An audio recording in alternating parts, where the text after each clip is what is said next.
And this certainly has to be the most historic telephone call ever made from the White House.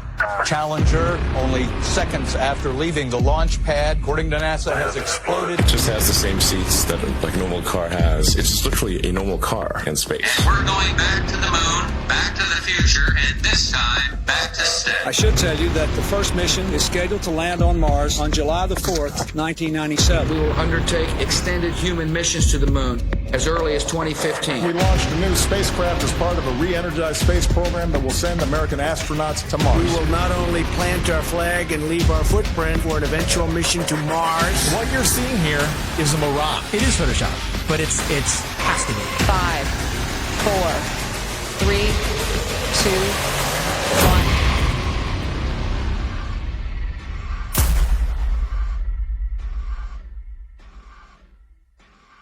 The one thing globe believers need to understand is that you don't just take the spinning ball Earth and flatten it out and put it back in the heliocentric model. Like it's just the only misfit planet and it's flat and the rest of the planets are round. No flat earther has ever said that. No flat earther will ever say that because it's not what we believe. The Earth isn't a pancake floating in outer space, and you will never hear a flat earther say that. And if you would ever actually take the time to study it for yourself or hear a flat earther through, then you would find that it's much different and things would actually make more sense. They've got the narrative control to where anyone that goes to search for this, they're going to see pancakes floating up in space, and it turns people away. Or they see a snow globe out in the middle of space with water falling off the sides, and they're like, what is this? It turns them away. The mainstream agenda was to push their false narrative, all these hit pieces on flat Earth. 2016, 2017, that was pretty much the end of the YouTube era, where we could actually find real evidence, real content. Any search engine, the algorithms are suited to their favor. You're going to see all the hit pieces. You're going to see all the stuff that's there to debunk flat Earth. So it's just, it's almost impossible to get the real information. YouTube played their part in it, and not just cherry picking which videos they wanted to show, but deciding whether or not they wanted you to subscribe to somebody. So on several occasions and with several different content creators, I'd press the subscribe button to then find out several days or several weeks later that I couldn't find that content creator, assuming they'd either been deleted or they'd been censored beyond belief. And of course they had been, because my subscription that was previously made was no longer there. And I know that I hadn't unsubscribed to anybody. And then resubscribing, you'd find again that down the line that the same things reoccurred. There's a major campaign by Google and YouTube and all of these corporate lying companies to discredit the flat Earth. Why do they have that disclaimer under every video dealing with the topic of flat Earth, that it is an archaic, antiquated, outdated model that the ancients used to believe in? Of course, the ancients were stupid. They didn't know how to build Gothic cathedrals, and they didn't know how to build cities and pyramids. The problem is, people that think that flat Earth is stupid think flat Earth is stupid because they're thinking of a stupid flat Earth. And they ridicule and make fun of flat earthers. It's absolutely ridiculous. Since 2015, the content providers for Flat Earth have had a living hell. We have been ridiculed, we have been trolled, we have been censored beyond belief by YouTube. It's really difficult to get the truth out there. YouTube controls the algorithm. Who owns YouTube? Google. These are these big corporations that came in and said, the flat Earth is getting way too big. People are finding this out. We don't want them to find this out. This will just completely destroy our agenda that we've worked so hard for. We're losing it because of our own technology that we created. So they had to get involved. Withholding information and knowledge is a form of control. Now, for new people coming into the subject, if you research flat Earth, the Google analytic will give you government hate propaganda against the flat Earth truth. If you go to Google and try to find anything flat Earth related, then the first thing that's going to pop up is the Flat Earth Society. And that is something that has absolutely nothing to do with this movement. In fact, it's a completely made-up organisation in order to deter anybody looking for some sort of truth. so that you'd first of all get to that page, you'd see these ridiculous accusations and this spinning disc illusion that's going upwards in space that I can assure you nobody believes in. If the globe model was as strong as they claim to be, then there wouldn't be so much concern with anybody talking about a stationary Earth model. Now, everything's fine in court until somebody walks in with a load of shit on you.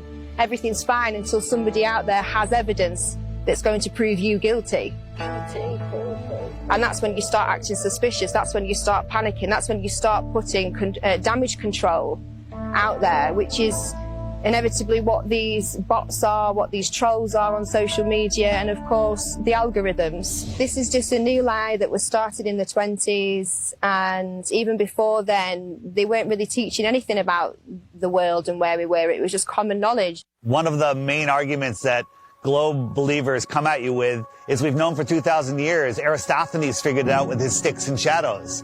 Well, Aristophanes may or may not have been a real mathematician. He figured out the shape of the earth. That would have made him the Michael Jordan of mathematicians, but nobody ever mentioned him in a book until the mid-1900s. What's crazy is I've talked to some elderly people, and they've told me that back in their day when they were in school, they didn't even learn about people like Copernicus or Galileo. Everything's up for grabs at this point. People like Christopher Columbus and any other figure in history could be totally false or created just for some sort of agenda. This is everywhere. We found somebody in Croatia. They said they were teaching flat earth through the 1930s. Most people think that this flat earth versus globe earth has been going back and forth for thousands of years. No, it has not. This is a brand new deception. They come up with these stories, these fictional stories, fictional characters, to reinforce that we live on a ball. All of our globe provers, Galileo, Aristophanes, Copernicus, the pictures of them show that they're Masons, but I contend that we don't even know if they're real. All of our history is a lie. I've met people that said that they were taught flat earth in the early 1960s in school. They were taught flat earth and globe earth, and then it kind of just went away. I interviewed Ruth, a 102-year-old woman, back in February of 2020, and she was taught flat earth in public school in Connecticut. Tell me your name. Ruth Heath. Ruth, and how old are you today? 102. 102. So you were born in 1918. 1918. And we were just talking, and I asked you what shape the Earth is, and what did you say? What were you taught in school in elementary school? I was taught in school that the Earth was flat. Where did you go to school? Elementary school. I went to Sprugeland School in Hamden, Connecticut. So how does it make you feel to realize that you were right as a kid? It makes me feel better. It does make you feel better, right? Oh, it makes me feel alive. Oh my God, that is so true. My whole life, I believed, what I was taught. That's then right. when I discovered the flat earth, you feel better about it. Because we are the center of creation. That's right. We are important. That's right. We are here. We are God's children. And when all the problems that are happening in this world today. I'll give you some good news. A lot of the problems that they report on the news aren't even real. That's right. That's right. They're just keeping us in fear. Keeping up. That's right. That's right. Oh, that's right. I understand that. I understand. They just say what they want people to know. That we never went to the moon? That was all fake? Is that right? That's correct. I saw that all happening. Yeah, so did I, and we all believed it, but that was just to reinforce that people to believe they can live on a ball, they can walk on a ball. Oh, it's such a lie. It's such a lie, but knowing the lie is like going to a magic show. I woke up. Yes. That's what we call it. We call it red. This is your moment of waking up.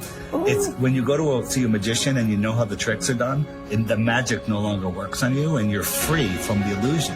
So knowing this is going to free your heart. Cry. Yeah, that's okay. It makes me cry. Happiness. Yes. Tears of joy. Yes. Thank you. All right, give me a hug. Here we go. I need it. All right. Thank you. Rockefeller seems to have a role in this. He started the General Education Board and continued being involved with the educational system. The fact of the matter is, the people that have been in control, they're in control now, and they're going to continue to be in control, whether they pass it down or change the name, whatever it may be. But yeah, I mean, whenever Rockefeller's name is tied to something, it's always something to question, that's for sure. That's a huge red flag for me, that they can come in and change everything we know, all of history,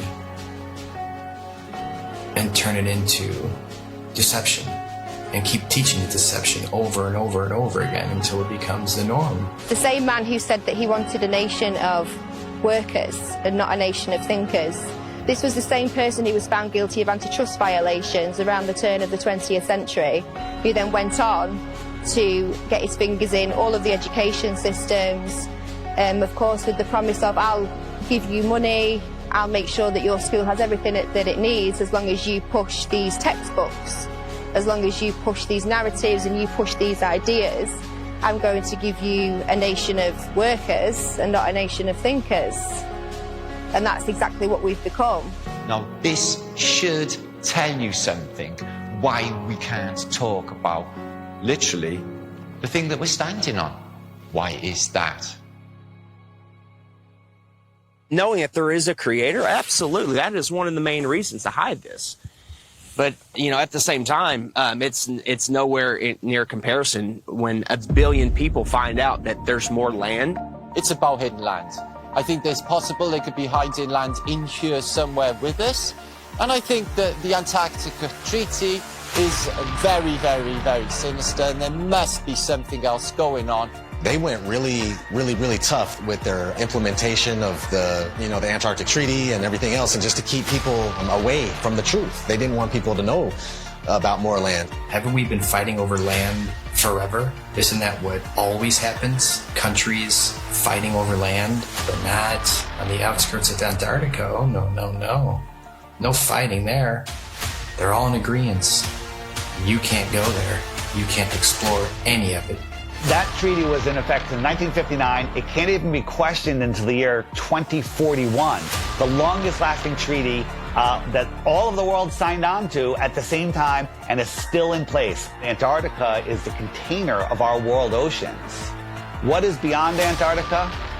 Why is the government hiding Antarctica from us? Why is Antarctica completely off limits except for taking a tour of a little peninsula off of South America, which is nothing? And people go, well, you can go to Antarctica. We spent months trying to actually do it.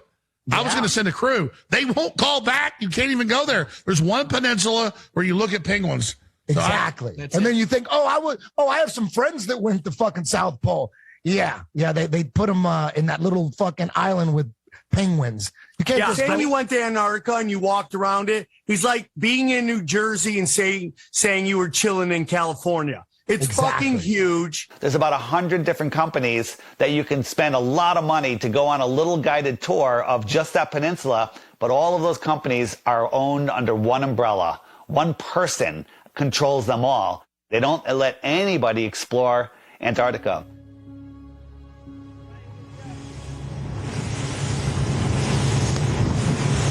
Will be a fucking international headline in about 5 minutes. Australian Navy ship shoots. Facing our way. Bad boys, shield. Is it? The turret is turning our way. The turret's turning at us. Boy, we should hide Adrian in case they think we're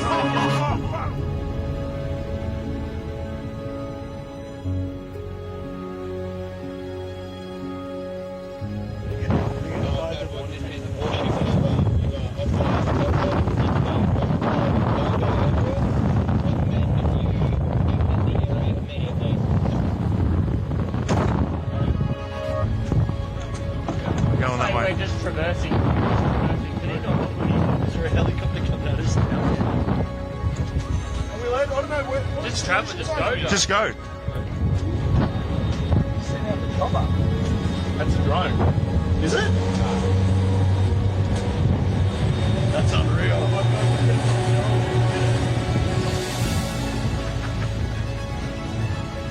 When people say, why the lie? One of the main answers is they're hiding more land. What if we can truly become free. The whole reason for this is because of more land. Because think about it, if there's more real estate, if there's more resources, natural resources, if there's more food for our starving children, if there's more space, more room for us to get away from the child sex trafficking, if there's places where we can go and other civilizations we can be a part of, where they don't charge you for water, they don't charge you for free energy, they don't charge you for property taxes. What if there is more land? Nobody can go explore Antarctica, period. Because if humanity found out there's more land, then the heliocentric theory is gone. They can't start adding more continents on the bottom of a ball. It's just, they wanted it silenced right away. There is evidence out there through old maps, namely the 1,000-year-old Japanese Kawabashi map, which shows continents and lands outwardly of what they call the ice shelf or the ice wall. So why are they teaching the globe model? Well, you see, the globe is a container, and it's a container of all the known land. The Jesuits and the Freemasons, they needed a new model because they wanted a new world order. Because right now on a ball or in a snow globe, there's only 7 continents. That's all there is. So everything is very limited. We have a limited supply. Resources are very scarce because the Earth is a globe, right? It's cut off. Everything's cut off. If you open it up and there is more land, then there's plenty of resources. More land means more resources. Well, that's huge if they're hiding something like that. There's a scene in The Truman Show where Truman is like, I want to be an explorer when I get older. I like to be an explorer, like the Great Magellan. Oh, you're too late. There's really nothing left to explore. Imagine if there's like all these beautiful places to explore still, and finding out that there's all this land, it just opens up the door for discovery again. Have you ever heard of the eyewitness testimony written in the books, The Iron Republic, The Smoky God, Worlds Beyond the Poles? In the late 1800s, there was a series of articles written in Florida Magazine about a politician that was tired of what was going on here, got a big ship and a crew, was exploring Antarctica, and he found a passageway through, and he popped out into the ocean, was lost for about a month. Finally, they found land with a city, and they pulled up, and it was a very advanced, quite different civilization, and very friendly, and they stayed there, and he writes about all the experiences he had there. In the late 1800s, they were talking about more land beyond Antarctica. Remember, the word extraterrestrial means extra land. They're telling you that there's more land in here that they don't talk about. There could be more land in some of the oceans where it's just all blue on the map. Nobody knows. You're not cruising around on big ships or flying over it on planes and looking, you know, nobody's out there charting anything. Have you heard of such a thing as no-fly zones? For instance, you can't fly in certain areas near the Arctic Circle or the Antarctic Circle. The reasons being is because there are lands there that we're not supposed to know about. They don't want those lands to be discovered. All these corrupt systems that are stealing money from us, kidnapping our children, just doing horrible things. They rely upon the cattle staying on the ranch, the slaves on the plantation. That's why Flat Earth is the most important knowledge we can obtain, is because there is more land. Don't look at us and say, go prove it. It won't allow us to go prove it. We're not the lazy ones here. We're being restricted from going to prove this to you. So because of that, of course we're going to speculate. It's a red flag. If that's not a red flag to you, I don't know what is. They won't allow us to go. Allow us to go. If we go and there's nothing there, I'll admit I'm wrong.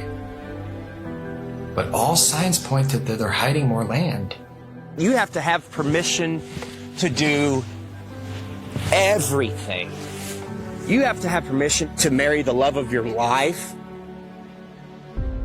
You have to have permission to travel down the road. When we have the inalienable right to travel from point A to point B, you people think you're free? You're not free. You're free-range chickens. That's what you are. You're free-range chickens held in an area you're not allowed to go past, and if not, you go to jail or you get shot. Stay on the plantation, do what you're supposed to do, pay your taxes, and shut up. Right? Well, if there is more land, and I sincerely believe that there is, then that's the perfect reason to lie to everybody. And it's not just about hiding a place for more resources and where else we can go and dig for gas and gold. It's not about that. They're hiding freedom. They know that as soon as we all find out that there's another place to go without dictatorship, that we'd be gone. There's endless amounts of everything, and there's so much more land out there, and there's many places to explore, and they just want to keep us here in the middle of the pond, stuck here thinking that this is all there is. What happens to the price of gold and all natural resources if there's more land? Gold can't go to $1 an ounce. Gasoline can't go to 20 cents a gallon. We can all have, you know, thousands of acres of land to ourselves. The whole system crumbles. The entire system crumbles. Period. On the other hand, we have the North, which is also off limits. I went on my first official trip. I was going with my father and my grandpa Sinclair up to the North Pole. It was a very glamorous destination. I figured I was finally going to be let into the reason for the existence of this high security Arctic base. That was exactly right. We drove slowly through and past the buildings on a special top secret mission. And that's when I understood just how powerful and wonderful my father was. The North Pole is a biggie. It's always been in my mind.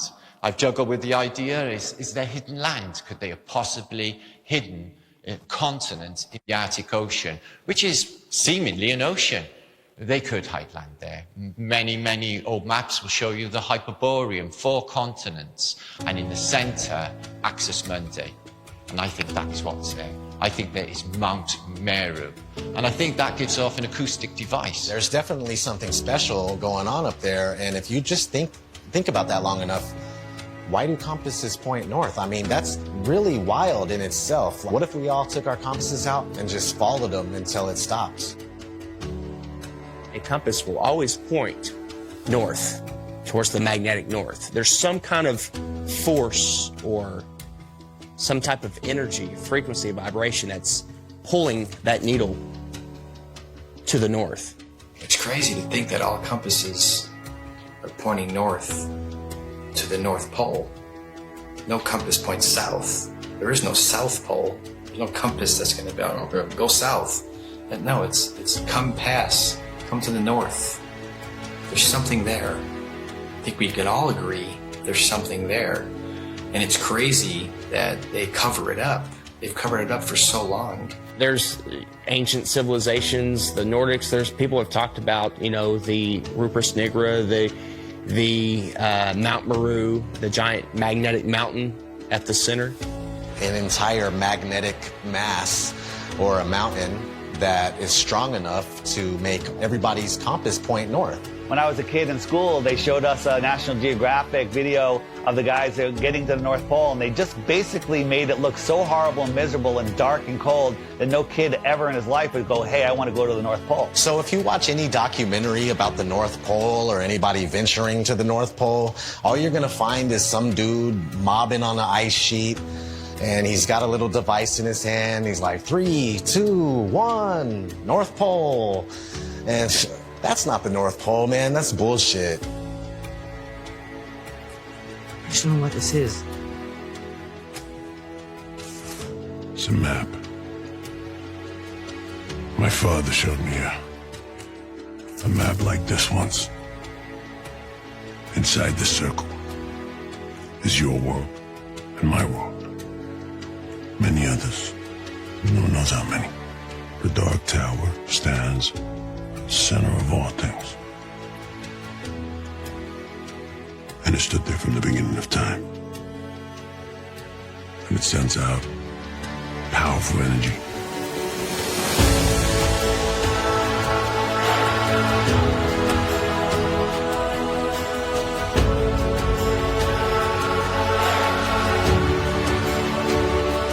I think that there's possibly a North Pole part of the electromagnetic torus, which gives off a green light, which you see as the Northern Lights. The North Pole is the center of the Earth. It is a hyperbola. Because we live in a toroidal field solar system, there must be a plane of inertia intersecting it in the middle, and there must be a hyperbola, hourglass, in the middle.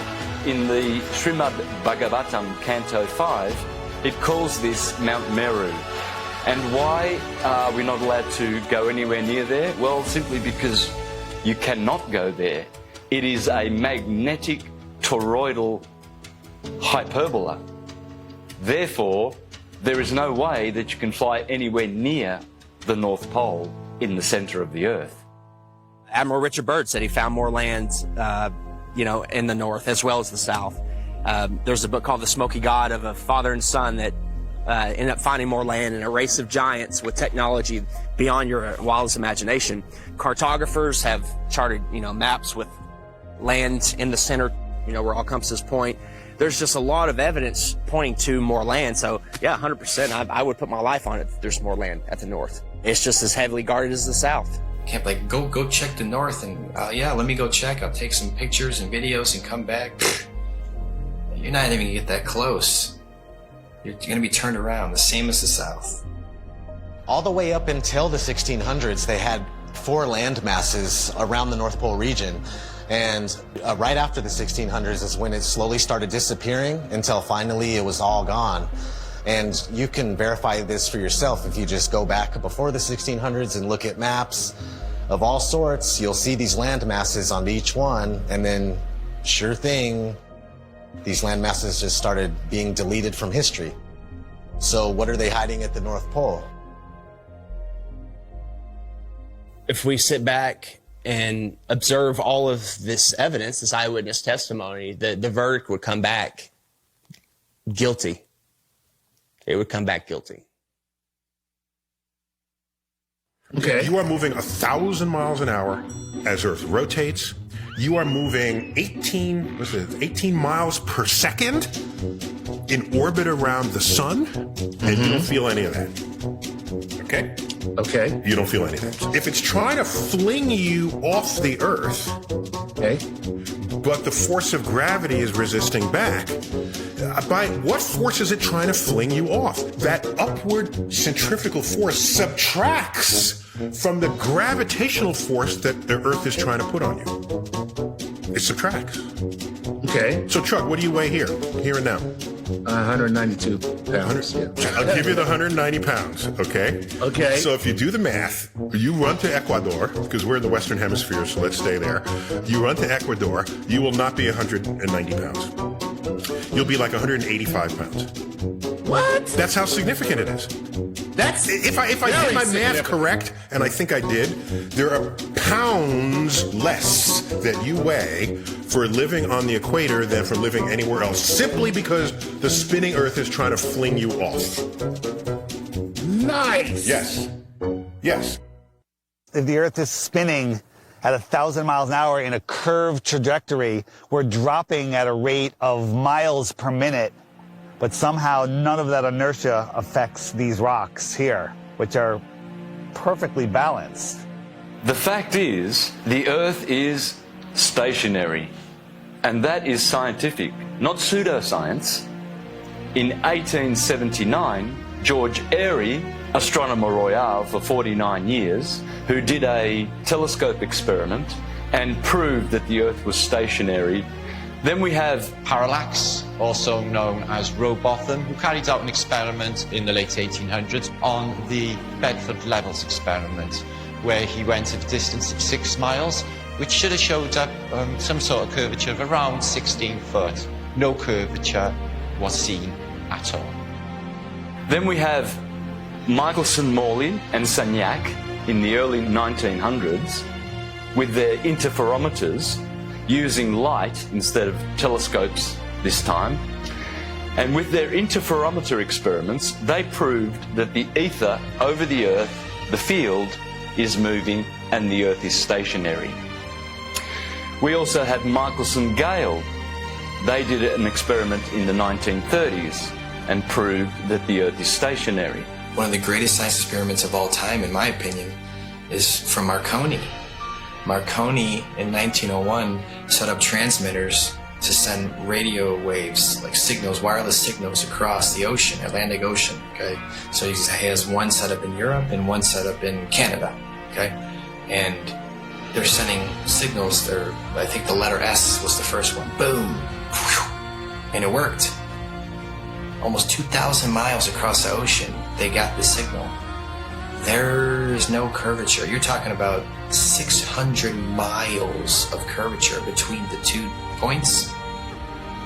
But it worked because all water's level. I don't even know if he was trying to talk about that at the time. It was just more about his technology that he was coming out with. And have you learned about that in school? No. Then we have Pierluigi Gina, a colleague of Marconi. And before he died, he showed people in his laboratory how the Earth is stationary. You can go to my channel, Mr. Astrotheology, and you can see videos of Mr. Pierluigi Gina proving in his laboratory with strobe lights how you can prove quite easily that the Earth is stationary. Every scientific experiment throughout time looking for axial rotation or curvature has proven the opposite. They don't teach this in schools. Any observation, when you go outside on a calm morning, you can see a perfectly glass lake. And your senses will tell you that, nothing is moving. We, stationary Earthers, we have science, real science, on our side, and the Globies have pseudoscience. In fact, all they have is Einstein saying, I have come to believe that no optical experiment can prove that the Earth is moving. And yet, the Earth is moving. Science! Yeah, Albert Einstein. I always recommend people go watch Albert Einstein in his interviews. He's reading cue cards. He's reading notes that someone handed him, kind of like people on TV nowadays.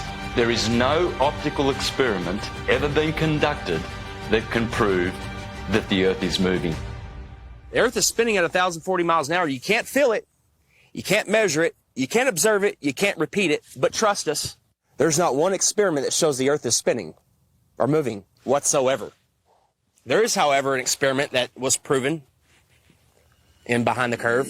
Bob Nodell was talking about the ring laser gyro, showing that there is a apparent 15 degrees drift throughout most of the day. When we turned on that gyroscope, we found that we were picking up a drift, a 15 degree per hour drift. And this was taken out of context. It was later, the experiment was done at a higher altitude, and it showed a different rotation speed, which absolutely proves it's not the Earth that's moving, that it's the ether that is spinning above us. Netflix is mainstream. Netflix is the alternative mainstream narrative.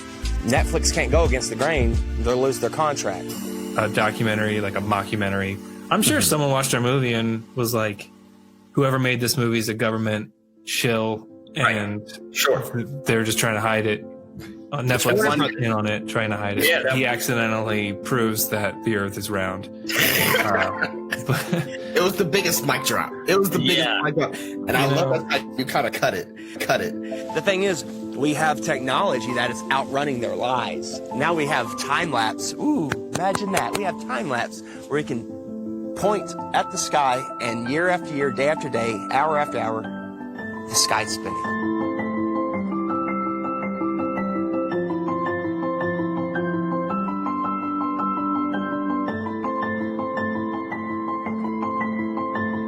Every day there should be different stars random stars in the sky if we are travelling at 650 million miles an hour, which is Mach 870,000. Do you really believe that every year we move through space at 5.5 trillion miles every year? And yet every year the same stars keep turning over our Earth. Aries, Taurus, Gemini, Cancer, Leo, Virgo, Libra, Scorpio, Sagittarius, Capricorn, Aquarius, Pisces, year after year after year, and yet none of those constellations distort, change shape, get brighter. There has never been, in recorded history, we have never seen any star get brighter or dimmer or any shape of those constellations which are still recognizable today as they were thousands of years ago. They never suffer any parallax or distortion. Polaris has never moved in all of recorded history. Point your camera up at Polaris and do a time lapse and watch God's perfect timepiece spin above you.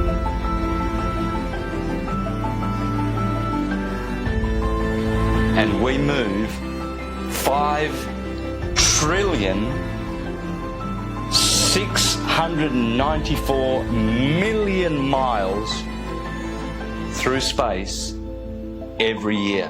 Congratulations to you if you believe that. It's called education, indoctrination, and dumbing down.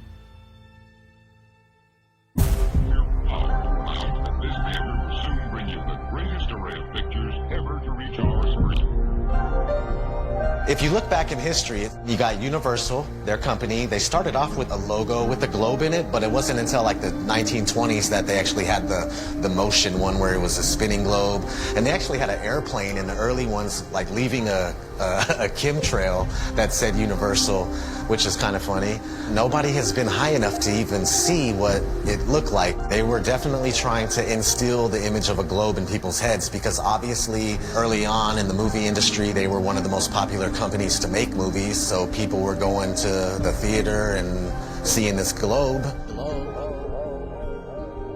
So they're showing you a globe before every single movie to program your mind. They were showing this globe before they even went up there to see what it was. I think the first man ever to go up and check is Picard going up there. I mean, that's a story we're not taught in school. From the practical point of view, Professor Picard's experiment is of the highest possible importance. These timelines, these dates, these are facts. We got Auguste Picard coming out in the 1930s in an actual publication by a science journal saying that the Earth looks like a flat disk with an upturned edge. Besides Universal programming you, you had Walt Disney programming you with space documentaries for almost 15 years straight. Some pretty crazy propaganda in the 1950s. There was one called Man in Space. He's talking about taking men to the moon in a rocket.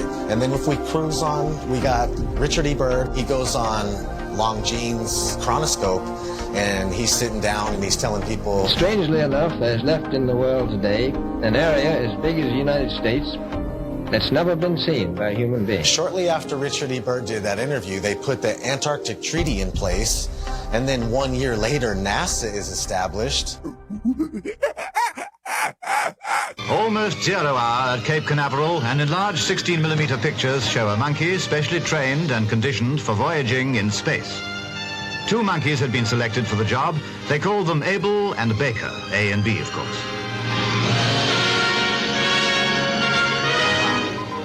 In fact, the monkeys came down safely near Antigua.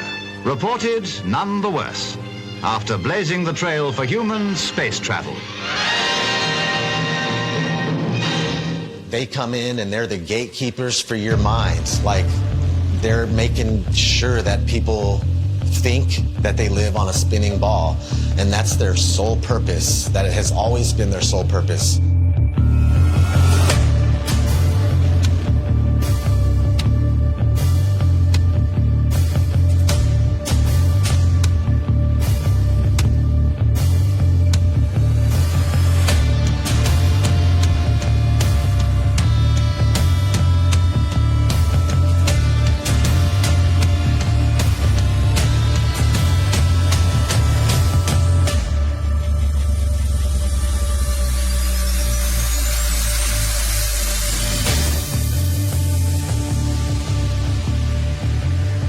is the magic of engineering.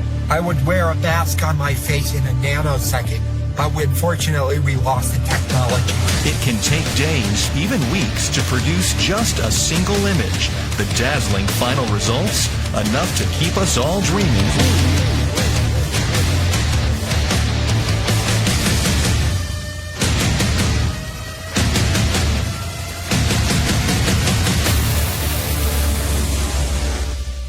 NASA is hiding the frickin' flatness of the Earth. Why?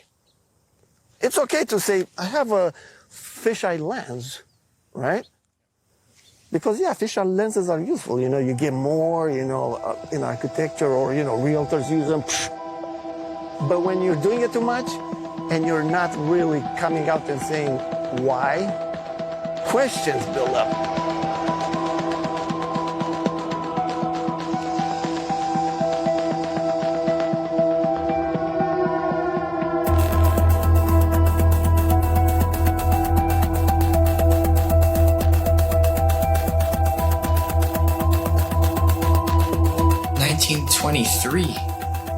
A fisheye lens was invented.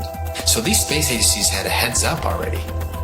And the fisheye lens was originally, I think, $27,000 to purchase. And this is in 1923. I mean, today that's about, what, 100 grand, 200 grand equivalent in cost? And people would tell me, Hitler, I'll give you that. NASA is a lying government entity, right? But what about Red Bull? Red Bull's just an energy drink. And I saw Felix Baumgartner jump out of a space capsule. Flat Earthers did a great job of debunking that. Of course it's a fisheye lens, it's not even a question. What most people don't know is that Neil deGrasse Tyson, the science priest of modern day, that everybody loves and they listen to him. Oh, he's so smart. Oh, he is a smart man in the sense of he knows that we debunked the shit out of that. And that dude who jumped out of a perfectly good balloon, Felix Baumgartner, edge of space jump. Now, I don't. He wants to. I don't have a problem if he does it, but the honesty of it would greatly diminish what I think people thought he was actually doing. And not only that, they made sure to photograph him standing there with a really wide-angle lens, which curves horizontal lines. So in the photo, you see this curvature of Earth's surface, and he's like, wow, he's in space, look at that. No, he's not. At that height, you don't see the curvature of the Earth. You just don't. That stuff is flat.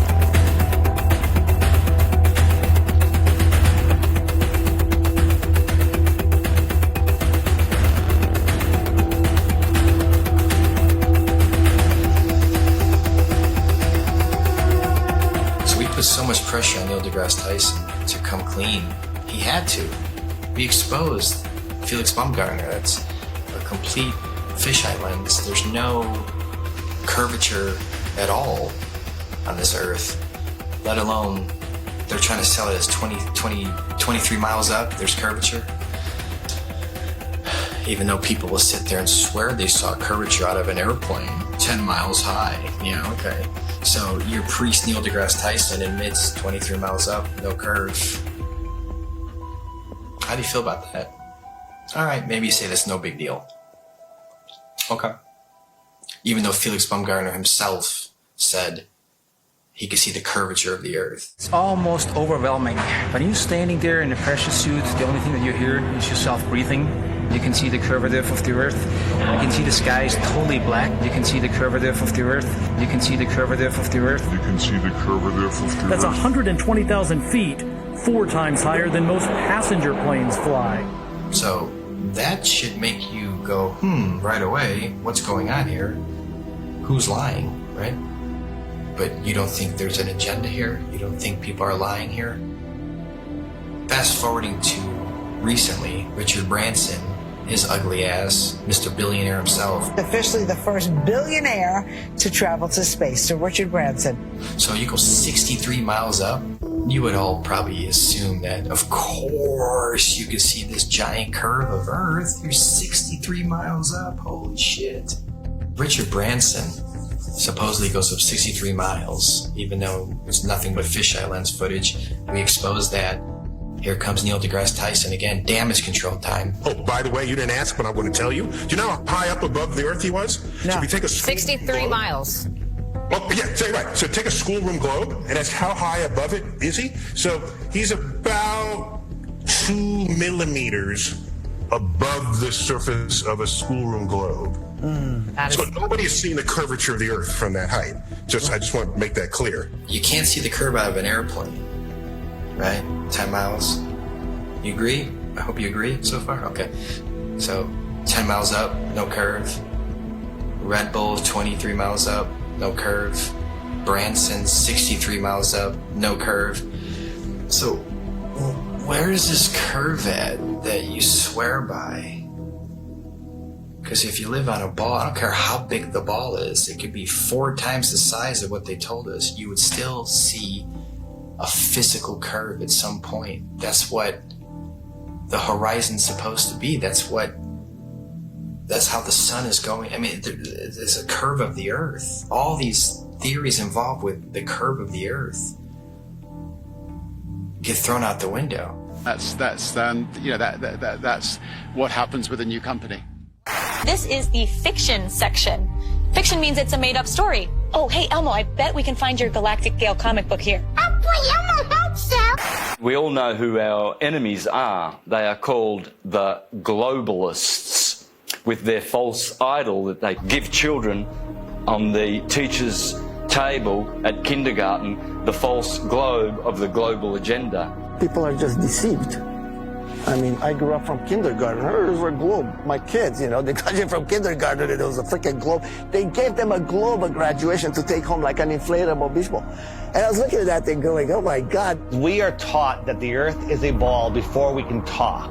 In school, there's a globe in the class. One of the first worksheets we get is a sheet on the orbits of the planets and the sun. And I actually still remember that sheet. I did it. I got it right. I was so proud of myself. Sesame Street has astronauts on, Disney. It's all globe programming. So your entire world belief is around this. If you think about it, they've gotten us at a very, very young age with the lying. Before we have any critical thought, the capability of thinking for ourselves. They teach us lies from the very beginning, from Tooth Fairy, Santa, dinosaurs. With Santa, for instance, I mean, we're taught this lie, you better be good. We need you to stay in line and be good. Don't be naughty, be nice. You want to be on that nice list. Santa will come and bring you this material gifts, and then fast forward, you find out Santa isn't real. For 5, 6, 7 years, however long the lie went on for, you've been conditioned a certain way, to act a certain way, so you'll fall in line. You'll do exactly what mommy and daddy tell you, what the teachers tell you. And when you realize that lie, it's subconsciously, you're taught at that point, it's okay to lie.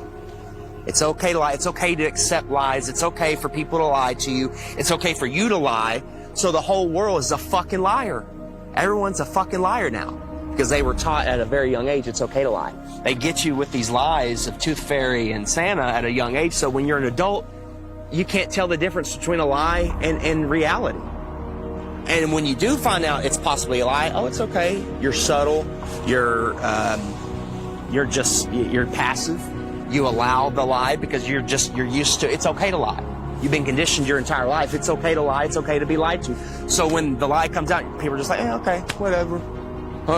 Got to turn on my Fox News. Got to go to the bar. Got to go watch my football. Give them bread and circuses, and they will never revolt. When people hear about Flat Earth, when I talk to them about it, they think it's the dumbest thing ever. They think I'm uneducated. They don't realize that they don't know what they're talking about. And people say, well, what about ships over the horizon? You explain that. What about sunsets? You explain that. What about seasons? You explain that. And then they throw their hands up and go, well, why does it matter? What difference does it make? I still have to go to work tomorrow. That's right where they want you. They want you working in your slave job. They want you obeying orders, doing what you're told, and living paycheck to paycheck, and just not realizing where you are. The truth is, we're not spinning out of control, lost in space, where an asteroid could take us out. They want us believing we're running out of fuel. They want us to believe we're running out of food, when anyone can go and get a seed, stick it into the ground. Water will fall from the sky and food will grow out of the ground. There is no shortage of water, food, space. Every American family could have a half an acre in Texas and the rest of the country would be empty. They're lying about everything. You let your kids get raised and taught by other people that you don't know what they're learning. Everybody's disconnected. There is no harmony or anything going on with human beings. We're all scattered, disconnected, and pretty much what they're doing with teaching us this whole lie about the Earth being a ball, and you're flying through outer space, and dinosaurs used to roam the Earth, and if these powerful beings can get wiped out by a comet, then what are we going to do if a comet comes? We're done. So the heliocentric model not only manages to keep us all completely worthless floating amongst the stars in space, but it also keeps us in fear that we're either going to knock into something in the future, or there's going to be something that then bangs into us that causes some sort of horrendous collision and we're all going to die, or maybe, you know, some cartoon satellite has found another planet where there could be like flesh-eating monsters on there, and it's, you know, some sort of crazy shit that they throw down your face and try and say, you know, this is, as well as everything else that you're scared of, keeping your house, keeping your health, keeping your family together, there's also a chance as well that some rock may fall from the sky and kill you tomorrow. And another thing people don't know is that not only in 1920 did Rockefeller change all the textbooks and come up with his own agenda of what they want you to know, but there was a man named George Lemaitre.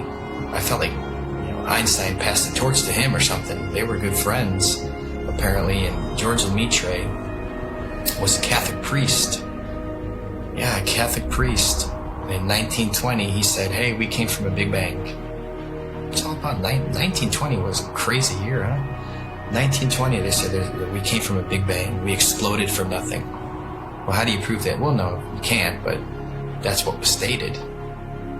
So here's this Catholic priest where, in my opinion, they knew that even though non-religious people knew the Earth was flat and stationary, they were trying to group just called flat earthers at that time. They're flat earthers. They're all religious people. So let's bring forward a Catholic priest. Look, he's not a scientist. He's not government. He's a priest. He's Catholic. He's holy. This is brand new. This isn't thousands of years old. This isn't the Big Bang's been around for thousands of years. Heliocentrism has been around for thousands of years. No, they create fictional characters, Galileo, Copernicus. They create characters to support the New World Order, their agenda. The way they change the entire school system and structure of what we know and all the information and knowledge that we obtain. If it's false, then yeah, they got their goal. A nation of workers, not thinkers. No one thinks. What's the circumference of the globe? I have no idea. How fast is it spinning at the equator? Don't know. How fast is it orbiting the sun? Cody? You have glasses on. You should know this. How fast is the sun moving? Man, you're asking some questions I'm not ready to answer. But see, this is the point. You guys laugh at flat Earth, but one, you don't know what flat Earth is, and worse is you don't even know what your own solar system is.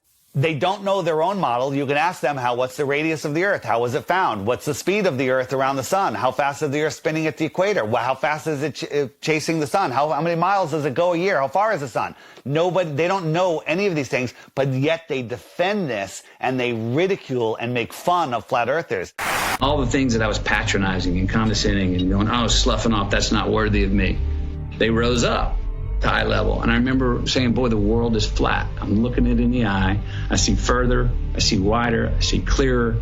I settled on near infrared, like some of these cameras can be converted to near infrared, you know?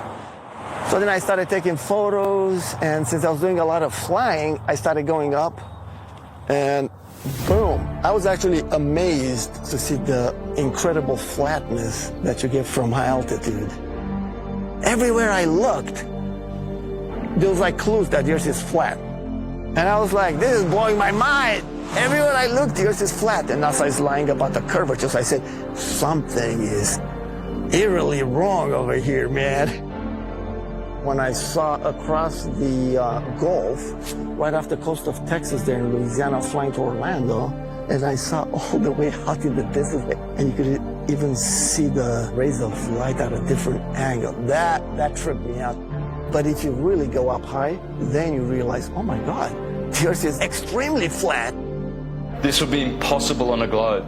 There is no 8 inches per mile square. The equation for curvature of 8 inches per mile squared has been debunked over and over again. The flat earthers with their P900s and their P1000 cameras are constantly seeing things way off beyond the supposed curvature of Earth. In fact, many tests have been done with lasers, cameras, filming mountain ranges 300, 400, 500, 600, 700 miles into the horizon, which are visible and shouldn't be visible if we were living on a globe. This is how much distance he covered with his camera, and he could see from here the Rocky Mountains. There you go.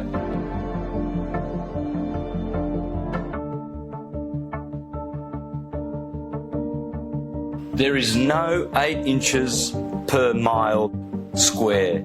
There's no way you can see 500 miles on the other side of this ball. There's no buildings that are curving backwards. If point A to point B, you're on a ball, you know, they're not going to be flat up and down like on our flat Earth. They're going to be like this. There's no tilting. They've measured distances from the base of buildings to the top, level and flat. People look out at the ocean and you see ships and stuff, and it appears like these ships and boats, they go down, and that is a huge factor as to why people think the Earth is round. If you look at the ocean or a lake, it looks flat. Look at that. Look how straight and flat that horizon is. Looks flat, doesn't it? See, it looks like a table or a board. Now, once in a while, you might see mountains or hills, but those are just like little bumps on what looks like a flat Earth. As ships sail away, they don't disappear all at once. No, first, the bottom will disappear. See, the bottom of the ship is gone. Now we can see midway up, and then the whole thing disappears. So people realized that the world is curved. I mean, it's a big curve, but it's curved. That's what we call pseudoscience. You could buy a camera now that zooms times 100, and you could zoom in on these ships and boats leaving your view, your human eyeball's view, pull out a camera and zoom in on it, and suddenly you're back. It's on top of a level surface, still cruising. So the limit of your vision is where the sky meets the ground due to perspective. As they come together, that's the limit of your vision. That's called our horizon. The horizon is optical. If you had a super zoom camera, you can zoom in and make this angular size bigger to reveal small objects that you couldn't see. And then when you zoom out, it goes back together and things disappear into the horizon, not over. We see skylines beyond what we're supposed to see. I mean, the visibility from 100, 200, 500 miles away, it debunks the whole 8 inches per mile squared. Photogrammetry, I think, is one of the best way to convince yourself. You do multiple images of the ground, and then you put it in a software, and you realize how flat it is. You're seeing it yourself. It's your data. Nobody's lying to you. You've taken the data yourself. It's not Jay Tolan that's trying to, troll you. Like some people, they're like, he's trolling people, man. And it's not SpaceX or NASA doing it either. It's yourself. Yeah, it's yourself. You're doing your own experiment. Many times when you're looking out over water, there's waves. Well, those waves will block entire city skylines. If this was a wave right near me, if my face was a city skyline, it blocks just the bottom, But if that wave was closer to you, it blocks much more of it. It's all perspective. And I thought I wasn't going to get anything that would beat this until I found this photo from Grandmere State Park. This is from Joshua Nowicki. And what you're seeing here is a mirage. Typically, we would not be able to see this. This image would be viewable from much, much higher in the sky, up in space. The story has been one of the most viewed stories on our website ever. They say my explanation is a cover-up. A cover-up to their belief that this picture is proof the Earth is flat. The one goal I had was to prove that what people are seeing from the other side of Lake Michigan is not a mirage, that they are actually seeing the city. What do you think, Steve? I think it's amazing, dude. It certainly did. It's not a mirage, I can tell you that. No. Our focal point was the Sears Tower, Which is also known as the Willis Tower, right? Yes, the Willis Tower. The Willis Tower, and we can see it the entire time. We can see it the entire time.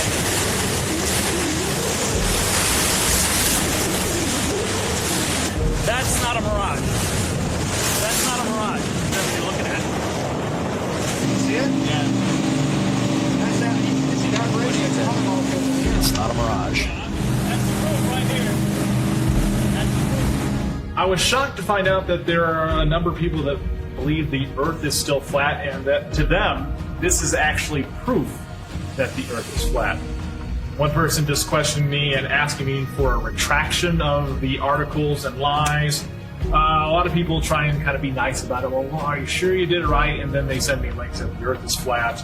And some are just pretty straightforward about it, and they title replies calling me a deceiver, and that I should check my degree or quit telling lies on television. It got me questioning a lot of things. Were my calculations right? No. You can obviously see Chicago from that far away. It really is the Chicago skyline. We can see things farther and farther away than that and prove it. You can prove it yourself. You can go there on a clear day and see the same thing. You can go do the same tests and prove it to yourself. That's the best way to do it, right?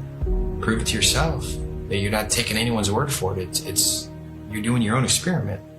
It's not a mirage. It's not an illusion. It's Chicago from 60 plus miles away. I mean, we could barely see the street sign a few blocks ahead of us on a foggy day. I mean, they're spraying our skies with shit all the time. You can open your weather app right now and it'll tell you the visibility. But that's how far they're telling you can see the weather patterns. There's so many different factors of why we can't see that far. We're not superheroes. I mean, take any flat and level road around your house safely. Test it out, make sure it's level. Maybe take your camcorder and you bring it all the way down to the ground and you zoom in and you see all this distortion and it kind of vaporizes and globe heads want to act like this bridge is bending around a curve and there's the curve. It's like, no, it's an optical illusion. That's all it is. This has been replicated many, many times. There is no curvature. Stop fooling yourselves. And even something like the sun, when it goes across this huge plane, it sets and it disappears due to perspective. So you're seeing it come and go on such a vast plane. It's so huge that the sun could come through and go so far away that it just goes out of your view and behind so many false horizons, i.e. mountains, trees, forests, city buildings, just really tall things. Keep in mind, the sun is much smaller and close.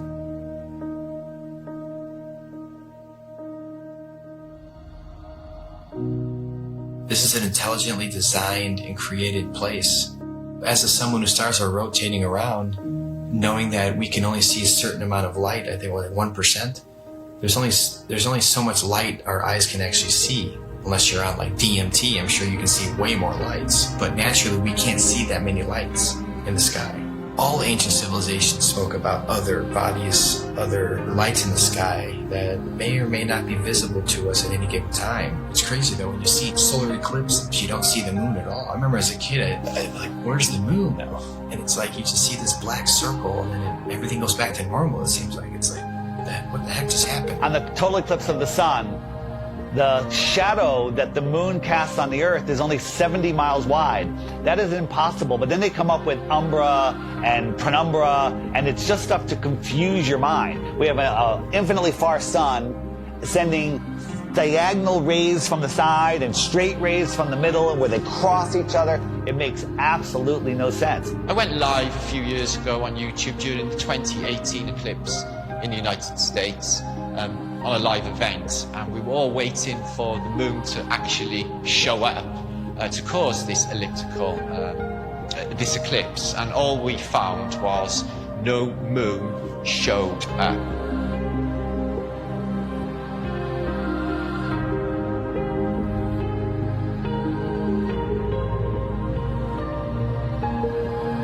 So that blew my mind to think that there was actually no moon visible, yet this effect of the sun literally being covered by an object I had witnessed. Why can't we see the moon approach the sun, eclipse the sun, or exit the sun? And we don't. We just see a black circle eclipsing the sun. We never see it next to the sun. Now people say, well, it's because the sun is so bright. When the moon is totally eclipsing the sun, you should be able to see the features on the moon. You should be able to with a regular camera, with your regular eyes, with an infrared camera, but it has never been seen. There's only been anti-flat earthers that will fake an image and fade it into a picture of the eclipse. There's no video of it. Think about what an amazing video would be if they could film it from the International Space Station or from the moon itself.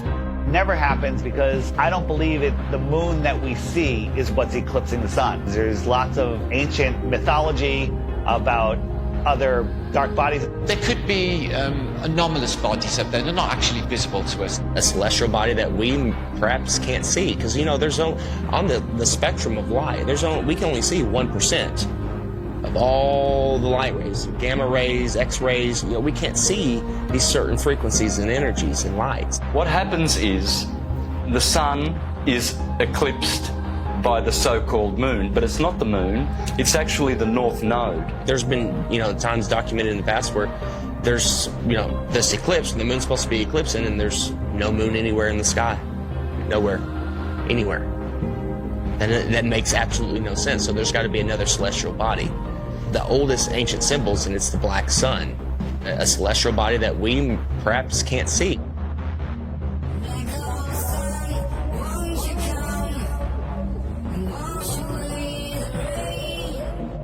A lot of ancient civilizations always spoke about a black sun. It's like, why are they talking about a black sun for hundreds, if not thousands of years? And that information now is turned into, oh, the black sun is an evil thing. It's like, well, yeah, of course, that's what they're selling it. They're selling it to you as an evil thing to stay away from it. They already don't want you to like the real sun in the sky. They push it so far away. They want you to not care about it. There's a reason it's close to you. There's a reason it's here for us. There might be more suns and moons on the outskirts of Antarctica, on the outer lands. There might be more suns and moons. There might be more suns and moons in our world here, but we just can't see it. Then you talk about the seasons itself. Seasons prove the Earth is a stationary plane with a local sun. When the sun is circling over the Earth over here in the Tropic of Cancer, these people here, they have summer. But 6 months later, the sun is over here. It's going around over here. So Australia down here, and South Africa, and South America, now they have summer because the sun is local. It's not 93 million miles away. And the sun and the moon revolving, springing into the centre seasonally, and then springing back out again. This makes perfect sense than a spinning ball hanging on an invisible skyhook at a degree of 6.66 of a supposed axis, which tilts the Earth. People need to stop defending a theory that they were taught in kindergarten. So at sunrise, every sunrise should be arctically cold because that is the most severe tilt possible. And to make it worse, in the northern hemisphere, in the heliononsensical model, the sun is 3.5 million miles farther away in our summer.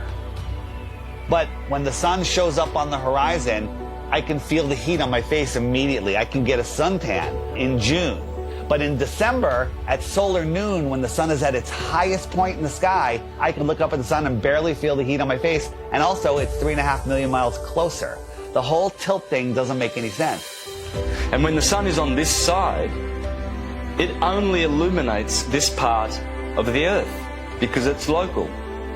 And this part is dark, that will be night.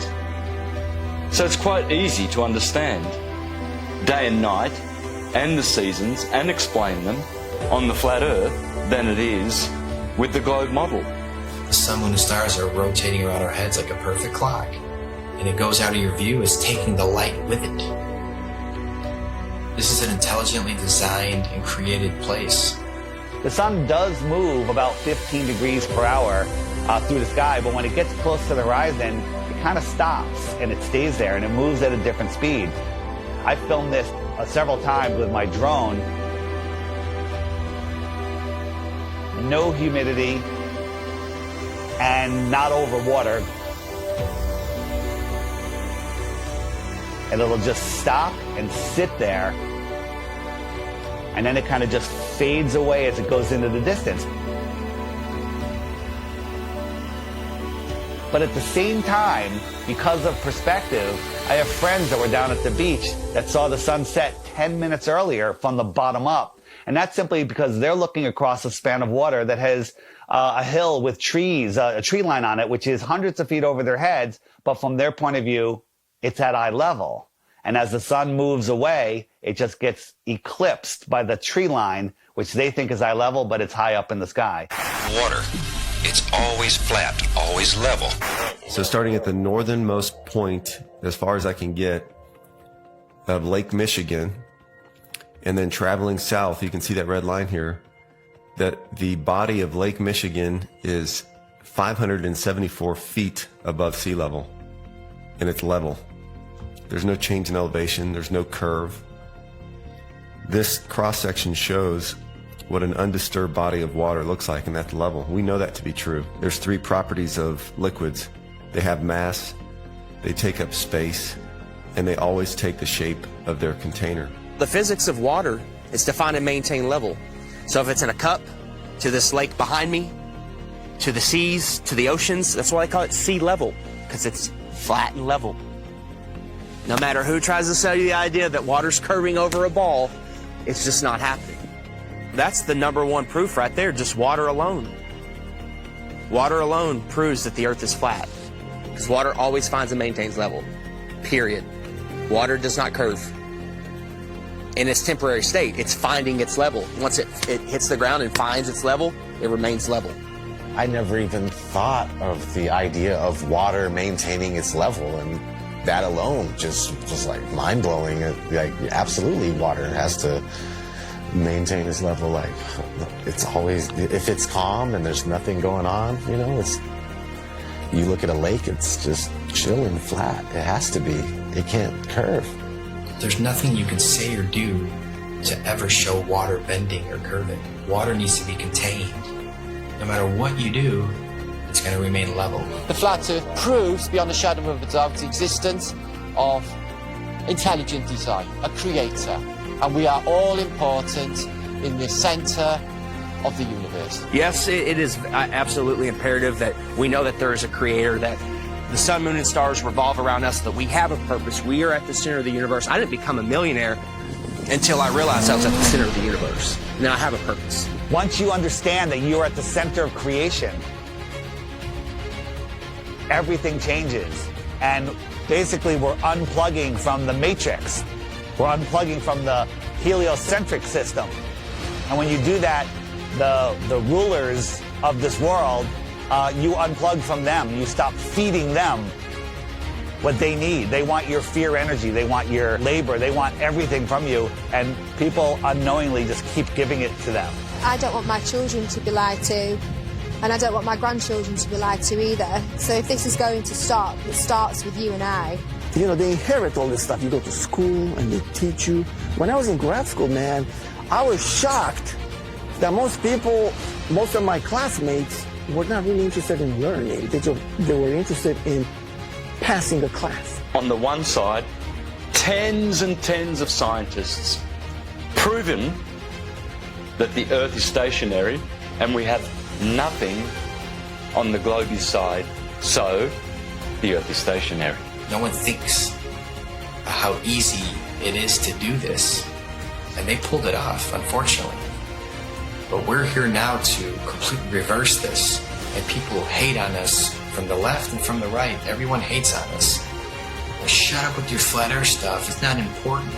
It's the most important thing. It opens the door for everything else. You want to know the truth? You have to know where you live.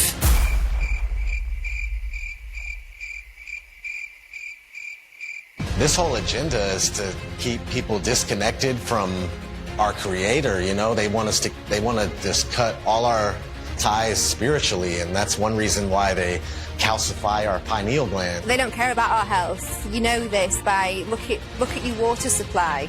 Even the water that you'll drink yourself when you go and buy bottles of it, it's got chlorine in it, it's got fluoride in it. These are all chemical waste products that they then rebrand and put in our drinks and tell you, oh, well, it cleans it.